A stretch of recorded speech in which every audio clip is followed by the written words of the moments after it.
चलिए देखिए एक्सरसाइज 4.6 के क्वेश्चन नंबर 5। इसमें प्रॉब्लम क्या है कि इसमें यहाँ देखिए यहाँ 3 है ना, एक्स वाई जेड है, लेकिन यहाँ देखिए एक्स है नहीं है, वाई और जेड है। यहाँ एक्स वाई है और जेड नहीं है। तो कल ऐसा एक मैथ हम बताए थे, ध्यान से सुनिए, कल ऐसा एक हम मैथ बताए थे, आपको बताए थे कि जैसे वैसे लिखिए तो 3x minus Y minus 2z बराबर 2। ठीक, अब यहाँ पे x नहीं है तो कोई दिक्कत नहीं है, 0 इंटू एक्स कर लीजिए और प्लस 2y और माइनस z बराबर -1। और यहाँ पे देखिए 3x माइनस का 5y, अब यहाँ पे z नहीं है तो प्लस 0 इंटू जेड कर लीजिए और बराबर का कितना 3। ठीक, अब यहाँ से क्या करना है, यहाँ से आपको निकालना कौन चाहिए, देखिए ध्यान से, क्वेश्चन नंबर 5 है ना जी। तो क्वेश्चन नंबर 5 में केवल आपको संगत और असंगत ज्ञात करना है। क्या ज्ञात करना है? संगत और असंगत। तो संगत और असंगत ज्ञात करने के लिए क्या करना होगा, डिटरमिनेंट से निकालना होगा। तो सबसे पहले मैट्रिक्स बनाइए। तो ए मैट्रिक्स कौन सी बनेगा, 3 0 3 है ना। फिर देखिए -1 2 -5 है ना, और 2 -1 और 0। ठीक, हाँ देखिए -2 है ना, -2। अब यहाँ पे देखिए एक्स मैट्रिक्स कौन सी बनेगा, एक्स बनेगा, फिर क्या बनेगा, वाई बनेगा, और फिर क्या बनेगा, जेड। बी मैट्रिक्स कितना बनेगा, 2 -1 और 3। कोई दिक्कत? अब देखिए ध्यान से, सबसे पहले हम लिखे इसका डिटरमिनेंट्स, डिटरमिनेंट्स किसके अनुकूल ज्ञात कर ले तो अच्छा रहेगा। आप बना लीजिए R1 के अनुकूल कि C1 के अनुकूल। देखिए ध्यान से, C1 में 0 है ना, C1 में 0 है, तो C1 के सापेक्ष क्या कर लेंगे, C1 के सापेक्ष क्या करने पर ध्यान से बोलिएगा। देखिए ध्यान से, 3 इंटू है ना, 3 इंटू क्या बनेगा, 2 -1 और -5 और 0 होगा ना, प्लस 0 के लिख लीजिए माइनस का है ना, माइनस का 0। अब इसको देखिए 0 वाला क्या हो जाएगा, -1 -2 और -5 और क्या 0। कोई दिक्कत? और प्लस 3 इंटू कीजिए, कितना हो जाएगा, 3 इंटू हो जाएगा कि माइनस का 1 माइनस का 2 और माइनस का 1। ठीक, इसको सोल्व कीजिए। डिटरमिनेंट ए बराबर देखिए ध्यान से, ये तो 0 हो जाएगा है ना, 3 इंटू माइनस का 5 प्लस माइनस और -1 0 होगा, 3 इंटू माइनस का 5, ये पूरा क्या हो जाएगा 0 है ना, पूरा 0 और प्लस इसको -5 गुना -1, यहाँ से देखिए ना, -5 गुना -1 और एक चिन्ह वाला माइनस हो जाएगा ना। अच्छा देखिए, आप लोग इसको कंफ्यूजन है, इसको ऐसे कर लीजिए, 3 इंटू 2 में 0 से गुना करेंगे 0, और -1 में -1 से गुना करेंगे, -5 में -1 से तो 5 तो होगा, लेकिन चिन्ह वाला माइनस रह जाएगा ना। चलिए -0 इंटू इसको देखिए, ये भी हो जाएगा कितना 0 और -5 दूनी का 10 है ना, और प्लस 3 इंटू क्या कर लेंगे, माइनस प्लस और 1 और प्लस 2 दूनी की 4, क्या है कि यहाँ चिन्ह माइनस है तो माइनस प्लस। तो डिटरमिनेंट्स ए बराबर क्या हो जाएगा, तो देखिए ध्यान से, यहाँ से हो जाएगा कि 3 गुने -5 और यहाँ से प्लस का 0 और यहाँ से प्लस का 3 गुने 5 है ना। तो 3 डिटरमिनेंट्स ए बराबर कितना आ जाएगा जी, देखिए माइनस का 15 और प्लस का 15, यानी कि डिटरमिनेंट्स ए बराबर देखिए दिख रहा है ना, दिख रहा है ए बराबर 0। अब बताइए, अगर चूंकि हम लोग लिखेंगे कि चूंकि डिटरमिनेंट्स ए इक्वल टू कितना 0, इसलिए यह संगत है या असंगत, यह संगत है या असंगत है, असंगत है। यह कौन सी है, असंगत है। हो गया आपका 5 नंबर क्वेश्चन क्लियर। चलिए देखिए, अब 5 नंबर क्लियर हो गया। अब देखिए इसको उतारिए, देखो ध्यान से बाबू, देखो 15 नंबर क्वेश्चन कह रहा है कि ए बराबर एक मैट्रिक्स दे रहा है और कह रहा है कि इससे ए इनवर्स ज्ञात करना है। इससे कौन सी ज्ञात करना है, ए इनवर्स, और इससे ए इनवर्स ज्ञात करने के बाद समीकरण निकाय का हल ज्ञात करें। इस समीकरण निकाय जो दिया हुआ है, जैसे हम लोग 1 से 7 से 14 तक के क्वेश्चन किए हैं, इस समीकरण निकाय के हल ज्ञात करना है। तो यहाँ से देखो, तो अगर एक मैट्रिक्स तुम ए मानोगे तो ए मैट्रिक्स जो यहाँ का जो मैट्रिक्स बनेगा और यहाँ का मैट्रिक्स समान है। देख लो ध्यान से, यहाँ जो मैट्रिक्स बनेगा और जो दिया हुआ मैट्रिक्स है दोनों समान है। देखो ध्यान से क्या हो जाएगा 2 3 1 है ना, -3 2 1 5 -4 -2। देखिए ई मैट्रिक्स और ई मैट्रिक्स में कोई दिक्कत है क्या? नहीं ना। उसके बाद फिर कह रहा एक्स मैट्रिक्स क्या बनेगा, तो एक्स मैट्रिक्स देखिए क्या बनेगा, एक्स बनेगा, वाई बनेगा और क्या बनेगा, जेड बनेगा। और बोलिए बी मैट्रिक्स क्या बनेगा जी, बी मैट्रिक्स 11 माइनस का 5 और माइनस का 3। कोई दिक्कत? अब सुनिए हमने के ए इनवर्स ज्ञात करना है, तो ए इनवर्स ज्ञात करने के लिए सबसे पहले क्या ज्ञात करते हैं, डिटरमिनेंट्स ए। डिटरमिनेंट्स ए ना, तो डिटरमिनेंट्स ए निकालिए, किसके सापेक्ष कीजिएगा, R1 के सापेक्ष कर लीजिए, R1 के सापेक्ष विस्तार करने पर, सापेक्ष विस्तार करने पर, विस्तार करने पर है ना, R1 के सापेक्ष विस्तार करेंगे। बोलिए क्या बनेगा जी, बोलिए क्या बनेगा, डिटरमिनेंट्स ए बराबर 2 इंटू क्या बन जाएगा 2 -4 1 -2 हो जाएगा ना, -3 इंटू -3 है ना, प्लस कर लेंगे अगले बार उसको। अब देखिए इसको क्या बनेगा, ये क्या बनेगा जी 3 माइनस का 4 1 और माइनस का 2। कोई दिक्कत?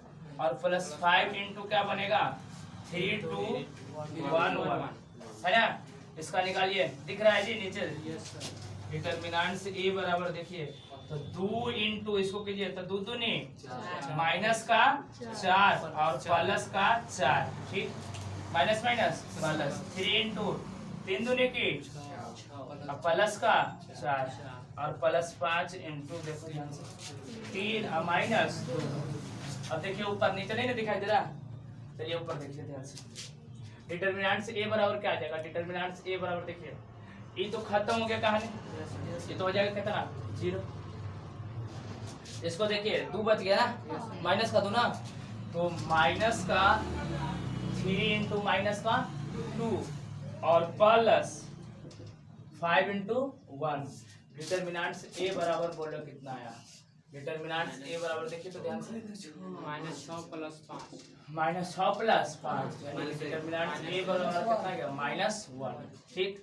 डिटरमिनेंट्स ए बराबर -1 आ गया। अब क्या करेंगे, कोफैक्टर निकालेंगे ना, कोफैक्टर निकालिए A11 A12 बराबर कितना बचेगा वो 2, A13 बराबर A13 बराबर तो A13 का मान देखिए 3 - 2 यानी कि A13 बराबर 1।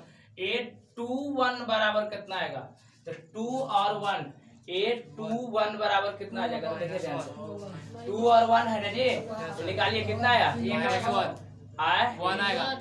आएगा 3 दूनी 6 और -5 तो 1 आ जाएगा। A22 बराबर देखो कितना आ जाएगा 2 2 -1 हाँ विषम है तो कितना हो जाएगा -1। 2 2 ज्ञात कीजिए 2 और 2 तो 2 2 खत्म बीच वाला हो जाएगा तो -4 हो जाएगा ना, -4 और -5 तो -9 हो जाएगा ना, 1 कैसे आएगा जी, 2 दूनी 4 और 5 तो 5 4 9 पहुंची में माइनस में तो ये हो जाएगा -9। A23 2 और 3 तो 2 + 3 यानी कि कितना 5 तो -5 हो जाएगा। देखिए ध्यान से 2 और यहाँ से 3 तो कितना हो जाएगा 5, लेकिन विषम है तो कुछ हो जाएगा -5। 8 3 1 क्या कीजिए 3 और 1 3 और 1 तो 4 3 आई 12 और माइनस कितना 10 तो 12 और -10 2।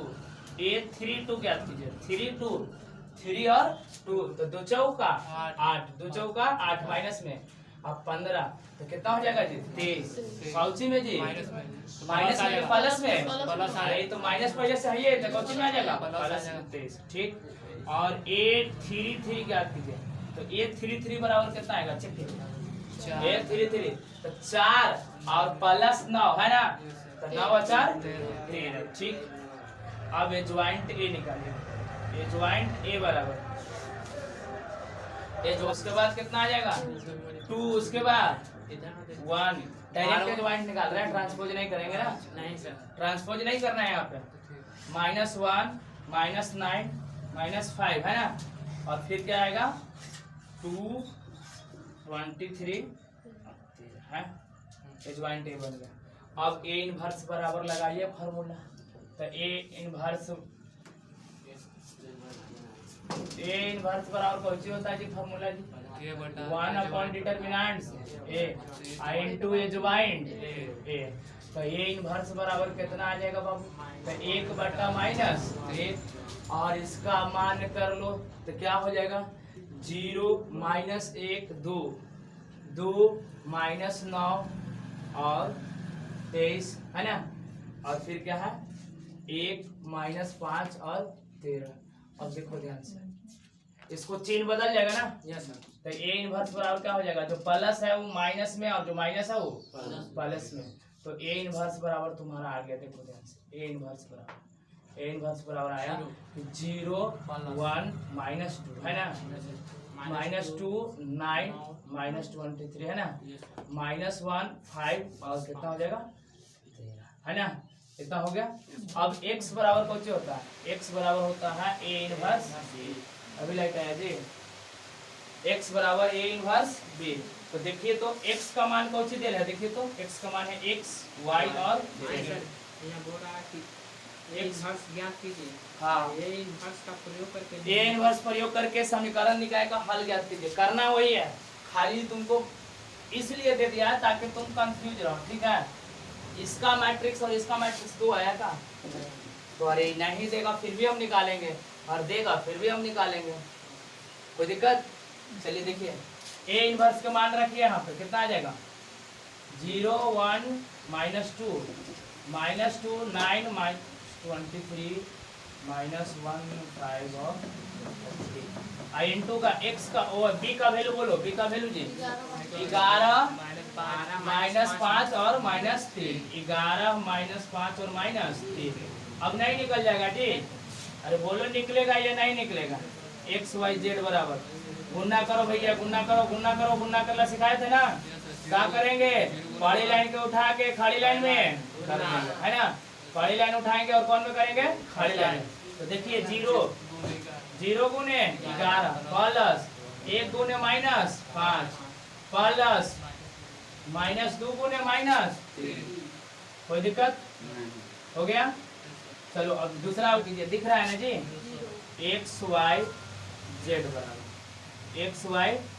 बराबर, देखिए ध्यान से, इसको करेंगे 0 हो जाएगा, ये कितना हो जाएगा माइनस का 5 और प्लस का 6 है ना, माइनस का 5 और प्लस का 6, यानी कि 0 -5 + 6, नीचे वाला करो -22 -45 है ना, -45 और प्लस कितना आ जाएगा 63 है ना, 63 इसको देखो नीचे वाला का देखो -11 -25 और +13 39 है ना। अब इसको सॉल्व कीजिए, यहाँ देखिए, यहाँ इसमें देख लीजिए है ना, देखिए ध्यान से, यानी कि x y z बराबर इसको सॉल्व कीजिए। ऊपर वाला में 1 आएगा, ऊपर वाला में कितना आएगा 1, एक तो 6 में से 5 चल जाएगा 1, इसको जोड़िए तो 5 और 2 7 है ना, और 4 और 2 6, तो ये 67 हो जाएगा ना जी, कितना हो जाएगा 67, और ये है कितना 69, तो कितना आ जाएगा 2 आ जाएगा है ना। इसको जोड़ो तब 25 से 10 35 और 1 36, तो z बराबर कितना आ जाएगा 3, यानी कि यहाँ से मिल गया कि x बराबर 1 y बराबर 2 और z बराबर 3, ये हो गया आपका आंसर, ठीक है। इसके बाद एक्सरसाइज 4.6 में एक क्वेश्चन और बच गया है, क्वेश्चन नंबर 16, ठीक है। तो इसके बाद वो क्वेश्चन हो जाएगा, ठीक। फिर आगे बोल रहा है कि 2 kg प्याज, 4 kg गेहूं और 6 kg चावल का मूल्य 90 रुपया है। 6 kg प्याज, 2 kg गेहूं और 3 kg चावल का मूल्य 70 रुपया। देखिए किताब में यहाँ पर गेहूं छूट गया, 2 kg के बाद गेहूं छूटल है, देख लीजिए है ना, वहाँ पे गेहूं कर लीजिएगा। 2 kg और 3 kg चावल का मूल्य 70 रुपया है। तो अभी विधि द्वारा प्रत्येक का मूल्य प्रति kg ज्ञात करें। तो सबसे पहला काम आप यह कीजिए कि मान लीजिए कि माना कि 1 केजी चावल का मूल्य 1 रुपया। सबसे पहले चावल है या कौन सी है? देख लो, पहले प्याज है। प्याज है। तो 1 केजी प्याज का मूल्य क्या रुपया बाबू? 1 केजी नहीं है, 4 केजी। अरे 1 केजी का तुम मानो ना, पहले माना कि 1 केजी प्याज का मूल्य क्या रुपया है? 100 रुपया। ठीक, मूल्य बराबर 100 रुपया। इसी तरह 1 केजी प्याज के बाद कौन सी है? गेहूं है ना, यस सर। गेहूं का मूल्य क्या रुपया? Y रुपया।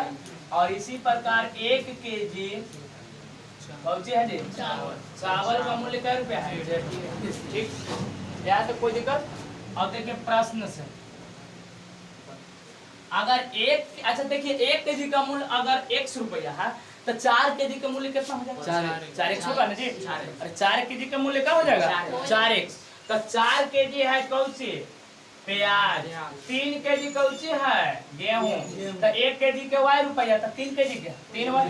और कै केजी है चावल जी? देखिए चावल का 1 केजी है 2 केजी, तो 2Z बराबर कै रुपया? 60 रुपया। बोलिए।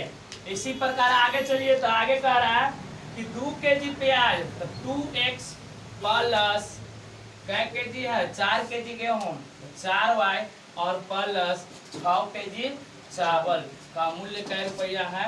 90 रुपया। ठीक, आगे देखिए 6 केजी प्याज है ना, 6 केजी प्याज, 2 केजी गेहूं और प्लस 3 केजी चावल का मूल्य कै रुपया है? 70 रुपया। अब देखिए, अब कुछ नहीं करना है। देखिए हमने पहल के मैथ वाले लेखा मिल गया ना। अरे अभी हुआ तो सब पहल के मैथ वाले मिला ना जी। तो a बराबर कितना आएगा? तो a बराबर देखिए तो क्या आ जाएगा? 4 2 6। ठीक, 3 4 2 और 2 6 3। कोई दिक्कत? x बराबर कौन सी मिलेगा बाबू? बोलो, x है, y है और कौन सी है? z है ना। और b बराबर कौन सी मिलेगा? b बराबर बोलिए कितना होगा? 60 मिलेगा, 90 मिलेगा और फिर कितना मिलेगा? 70 मिलेगा। कोई दिक्कत है का? अब यहाँ से बताइए आप a इनवर्स x बराबर a इनवर्स b आप लोग नहीं निकाल लीजिएगा अपने से, और निकलेगा कि नहीं जी? कौची निकालेंगे? सबसे पहले डिटरमिनेंट्स निकालेंगे, फिर कौची निकालेंगे? कोफैक्टर निकालेंगे, और उसके बाद कौची निकालेंगे? एडजॉइंट निकालेंगे, और एडजॉइंट निकालेंगे तो डिटरमिनेंट्स से इनवर्स निकल जाएगा। और फिर भी तो आपको दिया हुआ बनेगा या नहीं बनेगा? बन जाएगा ना। आपको ज्ञात कौची करना है? डिटरमिनेंट्स ज्ञात करना है ना। और फिर कौची ज्ञात करना है? ए इनवर्स ज्ञात करना है। ठीक, और फिर आपको निकाल लेना है कि x बराबर ए इनवर्स b। तो आप यहाँ तक में इतना सीख गए कि डिटरमिनेंट्स भी निकाल सकते हैं, ए इनवर्स भी निकाल सकते हैं, और ए इनवर्स x बराबर ए इनवर्स b है ना। तो इसको आप कर सकते हो या नहीं कर सकते हो? कोफैक्टर निकाल के ना। हाँ, कोफैक्टर निकाल के, जैसे 4.5 में कैसे किए थे? 4.5 में जैसे किए थे उसी प्रकार से यहाँ पे ए इनवर्स निकल जाएगा, और इसके बाद फिर दोनों के गुना कर लेंगे, जैसे आप लोग सीखे थे मैट्रिक्स में गुना करने के लिए। बस, कोई दिक्कत? ये चैप्टर खत्म हो गया। अब अगला चैप्टर आपका आएगा 5वां चैप्टर, और यहाँ से भी ये चैप्टर है, इसका थ्योरी कल स्टार्ट।